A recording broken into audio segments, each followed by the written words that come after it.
we will go to Herbergs two-factor theory. This is very, very important question. Okay. Is having two factors and you have to explain all these motivational factors. That is, maintenance factor is one, motivation factor is one. Okay. So these two things you have to explain. Herbergs two-factor theory. Original study based on research by Herberg and Frederick, who interviewed 200 engineers and accountants and were asked about the good times and bad times they think about their jobs. Based on the real situations, what they did with 200 engineers to interview, they interviewed all those persons. From them, they took the outputs and they made this theory. Okay, so out of these interviews, they emerged with two factors, that is maintenance factors and motivational factors. That is, motivation, what you should provide the employees to be a permanent employee of your organization. How do you motivate? What all the things you give to the employees so that you are motivating them. Then maintenance factors is being an employee, being a company, what all the things mainly based on the proper organization, what you'll give, and when you come to the particular employee, what all you will pay for them. So based on these two, they divided into two factors, maintenance and motivators. So in maintenance factor, these are important things where Herbergs and Frederick came with. That is fair company policies and administration. This is all the organization will provide.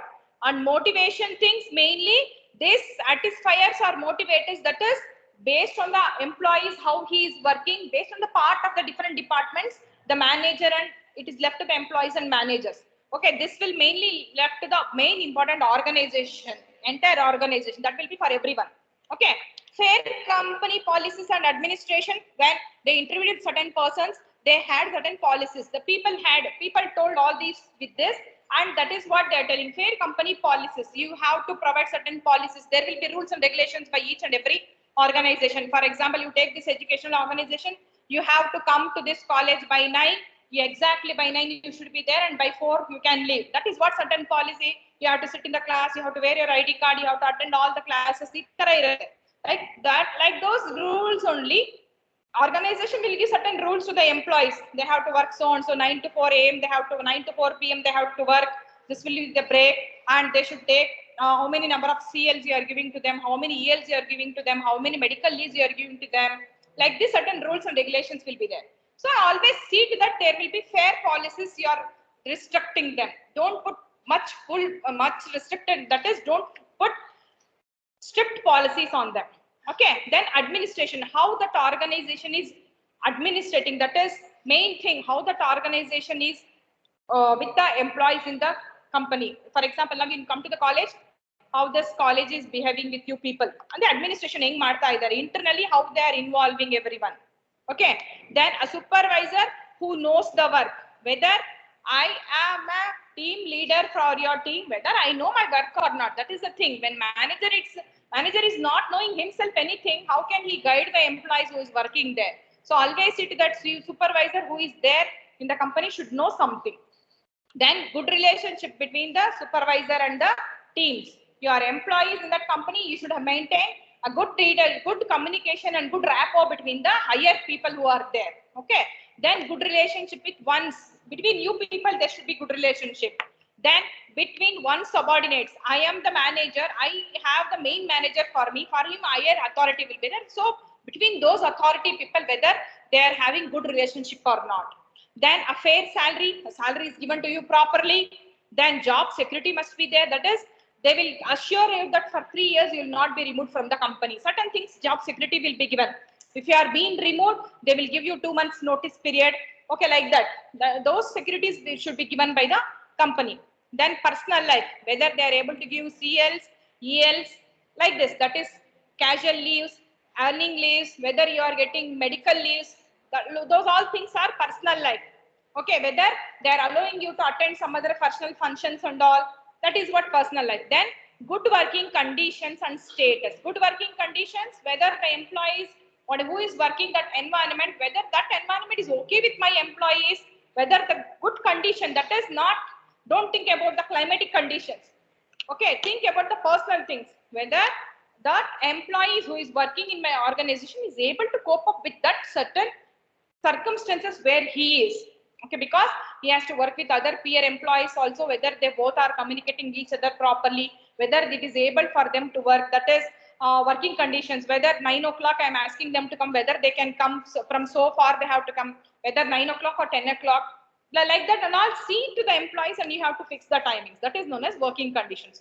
Then status, that is also very, very important. See, based on the experience of the employee, you have to give the status to them. That is, you have to promote them. For example, when you take an organization like our educational institution, once a faculty is being hired into a college, he may be fresher.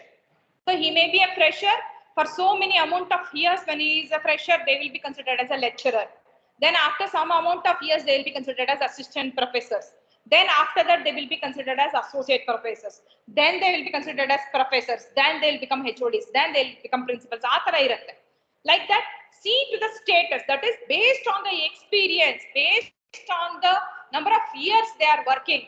Give the status to them. That is very important. Unlike Varsha, in the 15 years, you are being an employee of that organization. You are being not paid. Your increments are not there. You have been not paid properly, you are not been given a good promotion. What is the use of you working in that company? Okay, that is one thing. Next one, they came with that second factor. Motivators are satisfiers.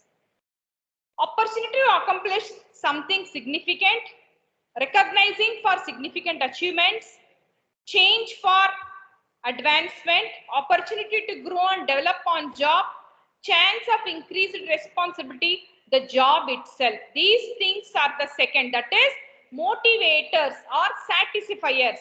Whether the organization is paying you or giving you according to the thing you are working.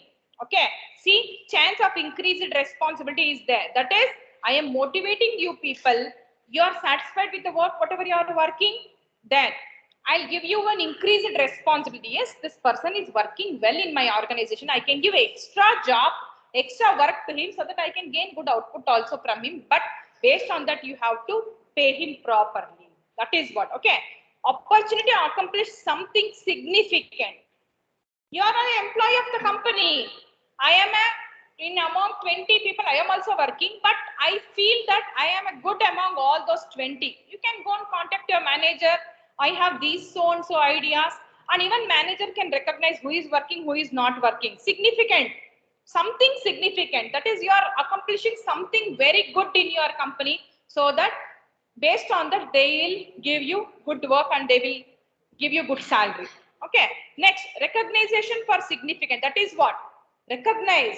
When you are among 20 people, you are working more. 19 people are not working, 20th person is working. You should see and you should be recognized. Recognition should be given. Then chance of advancement. If he's been recognized, that person has to be given advancement. That is, he has to be shifted to other team, or he can be made a team leader. Like that, you have to give some advancement to the employees working there. Then opportunity to grow and develop on the job. That is what? Whenever you join a software company, you will be in the bench itself. For certain amount of 6 to 4 months, you will be in bench. That is, there they will train you people based on your tests and your ability. They will put into particular groups. Whether they will see in the training whether this person is good in coding, you will be in implementation team. Whether that person is good in testing, they will put into testing. Atara, they will train you people based on your development of whatever the job they have given, whether you are able to fit with that job, to that team they will put the employees. Okay, that is should be there in the company. Then chance of increased responsibility, like recognizing I should give more. If that person is working good for the company, I can give higher responsibility. I can make them as a team leader, or I can give other work to them. Like that, you have to see. Then the job itself, that is also very important. Sometimes you're not into anything, some persons will be there, like they won't be among the 20 people, 2 to 3 people, what they do? Yes, nan bartini, they'll come, they'll sit for from 10 to 4 p.m. They'll do whatever, only work they have given to them, only that they will do. Apart from that, they will not do anything. My job is that, that's all. ಅಂತ ಹೇಳ್ಬಿಟ್ಟು ಕುತ್ಕೊಳ್ಳೋರು ಸುಮಾರು ಜನ ಇರ್ತಾರೆ. That time what happens? If you are doing only that work, you will never be recognized, you will never be given increments, you will never be given the job security. That is very important. Okay. So being in an organization, always see to that you should achieve something. Based on that, they will give you the opportunities. Okay. Some factor about this two facts, that is some facts. Motivators are job centered. What is this motivators? They will be job centered. That is, I mainly depend on my job. I get motivated by my manager. I have to work. That's all. I have to work in my organization. I have to achieve my goals. That is what. Okay. Job centered. Maintenance factors are related working conditions and environmental conditions. This is very important. Based on that conditions, based on the related working conditions and environmental conditions, factors will change based on the organization. Then these two group of factors are also known as intrinsic and extrinsic rewards. These two set of factors are unidirectional. What is unidirectional? Unidirectionally, these two factors are unidirectional. That is, when you are working properly, you will get good high salary. When you are not working, you will not get a salary. You will get a good salary and you will get good position in the company. Like that, it will go on increasing. It is nowhere, you will not come down. Like that, it will be increased. That is, it is unidirectional. It is not bidirectional. Okay. Always see to that all these factors, whichever be given by Herbergs, these are all unidirectional. Okay. This is what very important theory you have to learn.